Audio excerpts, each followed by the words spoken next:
Hello valued viewers, I hope you're all doing very well. It's late July 2025 and we've just had added to the Viper in DCS the AAQ-33 Advanced Targeting Pod, a more advanced targeting pod than the one we had previous. First, controls. To slew the T-pod we have radar cursor switch up, down, left and right, or the axis X and Y version of it. Next we have TMS, target management switch, up, down, left and right, and they will serve various functions as we'll go through later. Next, DMS or data management switch, we're going to use down to select as SOI or sensor of interest one of our two screens. We could also use up to select the HUD as sensor of interest. Next, the enable switch depress will initiate our laser spot search, laser spot track. Enable field of view button depress will cycle our field of view options, and manual range knob clockwise and counterclockwise, or you could have that as an axis, will control our dynamic zoom. First we need to make sure the T-pod is turned on, and it's not in this case, so right shift and papa to remove our knees there. The pod can only be on one station, which is on the right cheek or right hardpoint, so remove my stick there by clicking on it. Make sure the right hardpoint is powered on. It usually will be, but in this case it's not. Turn that on and it's going to start the startup procedure. So in this screen here, I'm going to click on the highlighted fire control radar screen to get back to main menu and then to TGP, the targeting pod. It's off, but because I've powered it on, it will be warming up. It takes 90 seconds to get off of this screen here. So what I'm going to do is speed up time because I'm in single player and get 90 seconds done. Once 90 seconds done, it's going to do its IBIT. It's kind of built-in test, and you can see its percentage of completion there. We have to wait until it gets to 100%, which takes a further 9 or 10 minutes. And done. It's now ready for use. First of all, it's not SOI or sensor of interest. If I want to use it or do something with it, I need to make it SOI. DMS, data management switch, down. Next, I click on standby to select a mode, air to air, air to ground. We're going to start in air to ground. This is our crosshair, and obviously our T-pod is pointing at that point in the center of the crosshair. The right side of that crosshair also represents a meter stick. The amount of meters superimposed on the terrain below it is shown there, 128 meters. So that there on the terrain is 128 meters. Next is our corner markers here. They show the amount of screen that our next zoomed in field of view will cover. Hidden away here is a very small white diamond, our situational awareness cue. That shows effectively where our targeting pod is pointing. If it's up here, it's pointing forwards. Left, right, and behind us, if it's right in the middle there, it's pointing directly down, and it's very useful.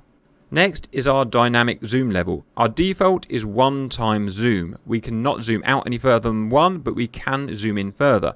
Remember, we use our manual range knob to do that. So zoom in all the way to 4 and all the way out. It's blurred, note, and we'll cover that later.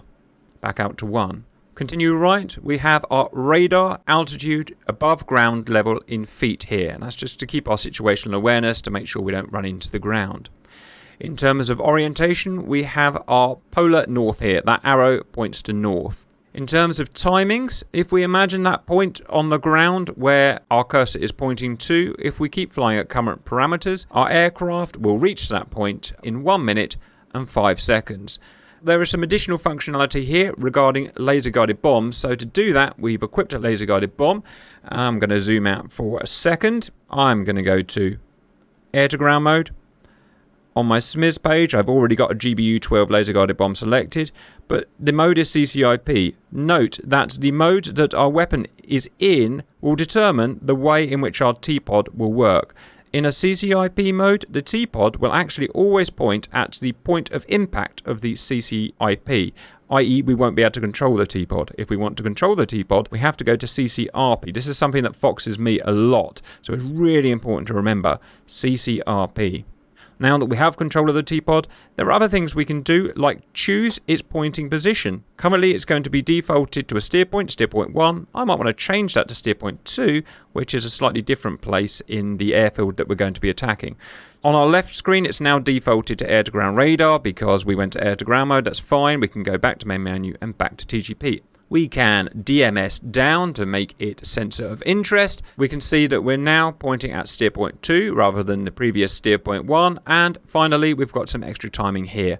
All that time is the absolute time that our aircraft will be over the target or our SPI or that point there. Next is information about our laser, which is right here. Oh, it's gone.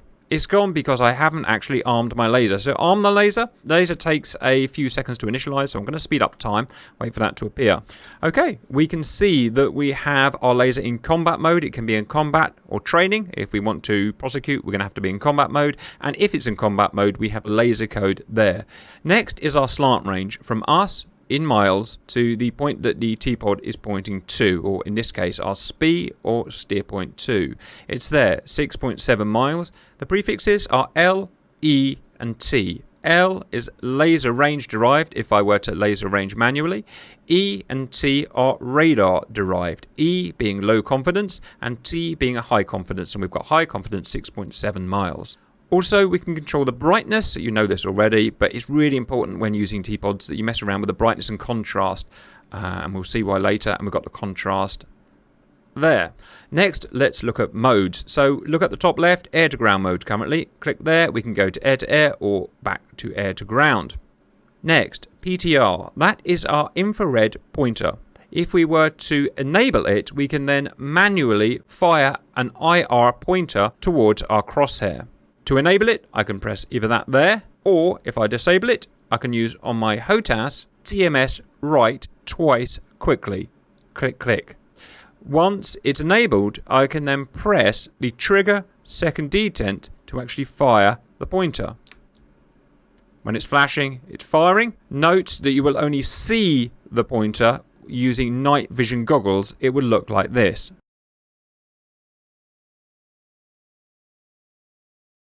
It could be used, for instance, if you needed to point out to troops on the ground wearing night vision goggles where something is, like a building housing hostiles. Okay, I'm going to turn that off. Next, we need to look at sensor and sensor field of view. It's actually quite complex, this is. First, let's look at sensor and sensor polarity. We have two main sensors, a TV sensor or a CCD sensor and an IR sensor. We change it here. Currently TV, or we could have infrared, white hot, as in the white things are displaying the heat, or black hot, the black things are displaying the heat. Back to TV. Or we could use our HOTAS, a short press of TMS left, will cycle between them. So TV, white hot IR, black hot IR, and back to TV.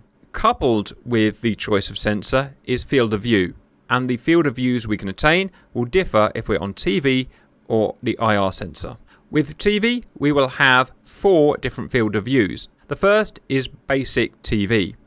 Interestingly, the TV does not actually have the ability to work at our basic field of view. So the TV basic field of view is actually IR white hot, which is why if you go to white hot IR, it doesn't actually change. But if in TV sensor here, and we were to click once here on our change field of view, we would go to our first change, which is picture in picture. This shows the main picture here in the center as the TV sensor, superimposed on top of the background, which is the IR sensor. Another press will go to TV narrow, so it's zoomed in within the corner markers that we saw before. Within this mode, note that we can still zoom in and zoom out. Our fourth and final is an addition of TV XR. So this is TV narrow extended range processing. We'll come back to extended range processing soon. Note that it's not very clear, it's quite fuzzy. Note within extended range processing we cannot zoom in or zoom out. Press again and we go back to, let's zoom back out to 1. We go back out to our main TV view, which as I said before is actually an IR view. If we want to use our HOTAS to do this, we can do that instead. It's the expand field of view button. If I press that now, it'll cycle to picture in picture, TV narrow, and press it again. It does not go to extended range processing, it goes back. And that's because the extended range processing options are not available when using the HOTAS command, so bear that in mind. That's TV. Next, let's go to infrared, I'm going to use white hot. It's not going to make much difference to black hot in terms of field of view. Let's look at field of view. Basic, wide. Next, wide with extended range processing. Note the fuzziness. Again, we go to narrow field of view, and remember we can zoom in and zoom out if we want. And finally, a fourth press goes to narrow extended range processing, and then back here again. Again, in extended range processing, you cannot zoom in and out. And again, finally, if we use our HOTAS command to change, we do not have the extended range processing options. Okay, we just have narrow and wide. Now let's quickly talk about extended range processing. This is where the T-Pod does very clever calculations to enhance the image, but it can only do it when you have one of 3 tracks, and we'll talk about tracks in a moment. INR, inertial referencing, area track, or point track. So I'm going to skip ahead and I'm going to get an INR track. I'm going to go TMS right and hold it for more than a second. I've now got a track. I'm now going to press field of view again and go to XR and watch what happens. Because I've got a track, it can clean the image up and make it much better. Let's go in again and let's get our narrow field of view XR, and you can see it cleans it up beautifully. There's a HOTAS button, and that is expand field of view button, double click. So if I double click, it'll go back to the non-expanded range processing. Press it again. Expanded range processing. Let's shake things up a bit. Let's go right back to wide. Let's go to TV and let's go to double press the HOTAS button. It'll go through to the one extended range processing option we have, which is TV narrow extended range processing. So that shows all of the different sensor, polarity and field of view options with and without extended range processing. It's quite a lot to get your head around. Once you get used to it though, it just becomes normal. Now that we've got the ability to zoom in and use different field of views and clear the image up with extended range processing, what about if we actually wanted to start attaining targets to prosecute? We have to ask the T-Pod to analyze the raster image, the picture here, to try and make out targets. That's how a T-Pod works. We need to give it a bit of help for that. What's it looking for when it's trying to attain a target or a point track? We'll see later on. You can have neutral track, white track, or black track. What that means is, for instance, if I knew the target was going to be white in color on the raster image, I force it to look for a white target. Black, black, and neutral means it will not bias towards either white or black. It will just look for a contrasted object. At this point, I've just realized I'm moving forward, but I've skipped over some. So override. Override temporarily disables the unit, disables the T-Pod, and if I were to press it again, it brings it back to its last known position, last known settings. Note, it'll lose any track. You remember I had an inertial reference track, that's now gone, so you'll need to reacquire a track. Why would you want to do this? Well, let's say you were working on the other screen, which we're not, but we had a radar or whatever we were working on, and we wanted to disable this temporarily so we can work on the other guy. We could work on that guy there with the T-Pod disabled and put it back to its last known settings as best it can. Next, control. It's just a basic options menu and I don't want to dwell on it, but under control we have grey, gives us a grayscale which allows us to calibrate our brightness and our contrast. We also have this guy here which allows us to declutter, to remove some symbology. We have this guy here, automatic gain control, which by default is on, and I suggest you leave it on. If you don't want it on, then you can go to manual gain control and you can change the gain here and you can change the brightness here, but I would suggest just using automatic gain control. Do we want our TV sensor enabled? Yes, as standard, or we can have it off. Why would you want to do that? Well, if you're operating at night, obviously, you don't want your TV confusing things, so turn it off altogether. Finally, focus. I can enable focus changing here, and then if we use the slew up and down keys or controls or axis, then you can change the focus. You can focus point in, you can focus point out, but as standard, it's probably got it about right, so its best focus is going to be at 50 in this case.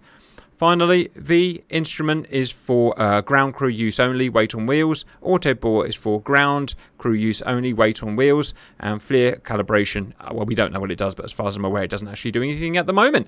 And that is the control menu. Next is the snowplow mode. I'm not going to press it now because I'm quite happily looking at this airfield. But if I were to press it, it will lock the T-Pod facing in the direction of the aircraft ahead at 50% of the current radar selected range. Essentially, it's going to force the T-pod to look ahead and down a little, and it will move over the terrain rather than being locked onto the terrain with the movement of the aircraft. One important thing to note, snowplow will only function like that if, as I saw earlier, we are in CCRP mode, which we are. If we're in CCIP mode, remember the T-pod will automatically look at the calculated impact point of that weapon. Next is CZ, cursor 0. If we have any offset from our current SPI or target in our cursor, it will allow us to recentralize. So remember our steer point 2 or our SPI is about here somewhere, and we moved off with the slew keys, then we can press it and it will go back to, in this case, our SPI sensor point of interest, which is by default steer point 2 that we selected earlier. Finally, down here we have what is represented currently as TGT, target. I don't want to dwell into this too much, but what it means is we can cycle through. For instance, if we had a visual initial point set, which we don't, or a VRP, it would allow us to cycle through those. Moving on, we've got our multi-target or our multi-target track and our laser spot track. They're going to take a little more explanation, so I'm going to come back to those. At this point, I have to talk about tracks and how to achieve tracks. At the moment, we do not have a track. We just have the T-pod pointing at that piece of land there. If we want to do something with it, if we want to prosecute that area, we need to create a track. There are 3 types of tracks we can have with this targeting pod. INR, inertial reference track. This is where it tries to target a virtual point. Then there is area track, where the T-pod tries to track an actual point on the terrain. And then there is a point track, where the T-pod tries to track a contrasted object on the raster image, static or moving. So 3 very different things there. Of the 3, INR, inertial reference, is the most reliable. If the T-pod raster image gets blocked by a piece of my own plane or a big cloud, they can easily be lost, whereas an inertial reference track will most of the time stay in position. So, how do we use those tracks?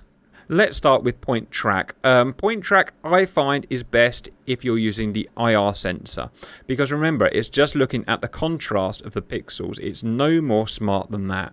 Well, why don't we zoom in? I'm going to go to narrow here, and I'm going to zoom in a bit with the control that I've got, and I'm going to look around. It's a little bit fuzzy, and that's absolutely fine. I can track a non-moving object, but I want to just show off that with point track, I can track a moving object. So I'm going to scroll up and down here until I find something, and there is a lovely moving few pixels. There are 2 ways that I can do it. One, I can place the cursor on the object, and I can use TMS up short press, and it will try and initially create a point track. If it fails, it will default to an area track. The second way is I can place my cursor ahead of where we think the object is coming, push and hold TMS up, and then when the object is below my cursor, then I will release to try and get it. So let's try that. First, on it, TMS up short, and it's got a point track. If it hadn't got a point track, or if I slew my cursor off, it defaults to an area track. It's now tracking the area. If I were trying the other way, move there, I'm going to press and hold TMS up, wait, and release. I failed to get it. I'll try one more time. Up and release, and I got it this time. Why is it unreliable sometimes? Well, it's because it's modeling the real T-pod, which has to analyze this raster, and sometimes you don't get what you want. Well, what if you can't get a point track? Well, play around with the settings. Play around with brightness, play around with contrast, zoom in, zoom out, try the other sensors, find the thing that allows it to get the contrast it wants. Finally, a point track will only work within the maximum range, which is about 8 to 10 miles, which is what I'm at here, which is why I'm finding some difficulty. Next, let's show an INR, my favorite track. So I'm going to put the cursor there. I'm going to press and hold TMS right for more than 1 second, and we've now got an INR. And finally, if I wanted to create an area track the quote-unquote proper way, then I can use TMS right less than a second, short, and we've now got an area track. Those are the 3 types of tracks, the different ways of getting to them, and you can do whatever you want with them. I can drop a bomb on them, I can fire a laser at them, whatever. And now finally, if I want to remove all my tracks, TMS down, short, and I'm back to no tracks. I'm just pointing in that direction. Next, viewers, we need to go on to multi-target track here. To do that, I'm going to find something to track, and I'm going to use a different sensor. I just want to show as much as I can. So let's maybe go to TV. Let's zoom out. Let's go to, what shall I go to? Well, I don't want to go to the base mode because that's actually IR. Let's try picture in picture. Well, I've got some targets here, some big Aleutians or Antonovs or whatever they are.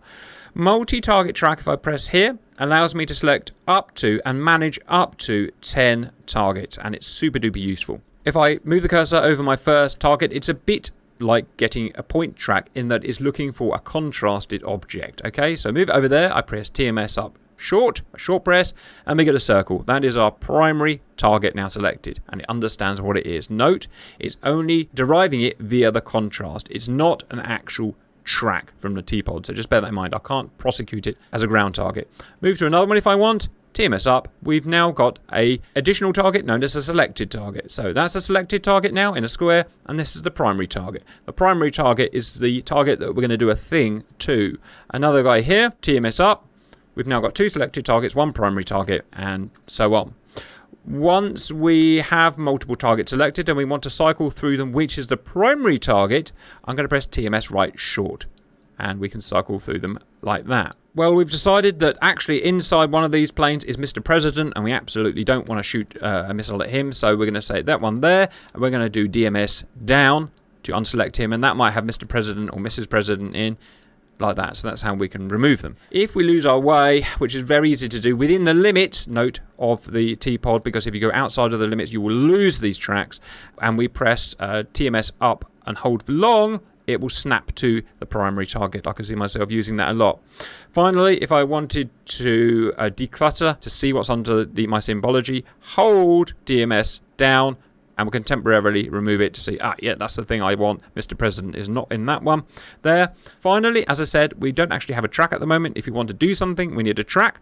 If I want to convert my primary target to a point track, I can press TMS up short here in this configuration. And yes, I've got a successful point track. Otherwise, it will default to, if I can try, an area track. Okay, and I will prosecute that guy and do whatever I want, and I can turn that off. Note, it works in air-to-air mode as well, and we'll look at that in a minute. Welcome back, viewers. We've reset in a multiplayer session. We're now going to look at the laser spot search, laser spot track, and generally manipulating and setting up the laser. So first, T-pod is on, and make it soy. Dark's over there, so going to get into a position. Remember, the T-pod is always on your right cheek, so you're always going to do a right orbit. And what you don't want is a big object like a bomb on the right. Because it will mask. And we've done that on purpose to show the masking problem. In terms of altitude, ideally above 20,000 feet, especially if you've got a masking problem like this. So we're going to go to list here. We're going to go to 0, and we're going to go to 5. Gets us into our laser stuff here. We can change the laser designation code. You can see I'm getting a warning that I'm going to shortly be masking my T-pod there, by the way. I simply use the dobber up and down. And I can change it to, let's say, 1588 there. So ping, I would now be designating on 1588. You can see I've masked my own T-pod with my bomb. I'll level out and I'll get it back. And I'll need to get a bit more altitude. In terms of laser spot track, obviously just dobber down. 1688, I can change that. Dark, can we just do 1688, please? And when you're in a minute. Also. Next, in terms of air-to-ground combat use of the T-pod, do I want training or combat laser? Press 5 on selected training, back to combat. Air-to-air, we can only use training, so I'm not sure why that option's even there, but at the moment only training. And finally, if I went down to the bottom here, we have the laser start time. That is the time from an impact of a bomb that the laser will start lasing. That's that. I'm going to dobber return back to here, and I'm going to get in a position where my laser spot search can line of sight of the airfield. When I do laser spot search, laser spot track, I do not want to be above a cloud, so let's not do that. I want to point my laser, my targeting pod initially at the rough area, because it will only search in a 3 degrees cone. So in this case, I know he's going to be lasing an object in that base. So I've got a steer point there, steer point 1, and hence it's pointing at steer point 1. I'm going to scramble it by moving it off slightly like that. And then when he is lasing, I can either press that button there, or I can press on the HOTAS the enable button that we saw earlier. Dark, otherwise I'm ready. Please laze. Lasing. Okay, so I'm going to go here. I'm going to press LST, let it search in 3 degrees cone. We're doing this live. Pause. Sorry, Dark, I'm going to pause here. Because we're doing this live, I just need to pause. You can see that Dark was targeting that area there. It's found it. It's slewed to it. It's not created a prosecutable track. So at this point, I would zoom in and I will convert that to a point track, an area track, an INR track, or whatever I want to do. But you can see we do have the laser track. That's all there is to show there. Welcome back, viewers. We're now going to look at handing off targeting information from the T-Pod to different types of Mavericks, IR-guided Mavericks and optical-guided Mavericks. So let's set our Mavericks up first. Air-to-ground master mode. We have a H, that's a CC-guided variant, and a D is an IR-guided variant. Whichever one we're using, we're going to use in a pre-mode here to accept firing information from the T-Pod. Note, the different type of Mavericks can be handed off targeting info in different ways. The T-Pod can use automatic handoff on an IR-guided Maverick, but only manual handoff on a CCD-guided Maverick, and we'll see both. So, with an IR-guided variant selected, we go SMIS here, we go to Weapon, we can see what the Maverick is seeing. I'm going to change my field of view to go further in and put my contrast up just to make it easier for the Maverick to lock. Next, we're going to fly in just to be super easy. We're going to find the target visually in front of us, close to within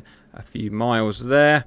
We're then going to repause something like that. We're going to move over to our targeting pod. And the first thing I'd like to show is that with our targeting pod as soy, so DMS down to make it soy, zoom out, I'll move my targeting pod. It also moves the Maverick because the Maverick is slaved to it.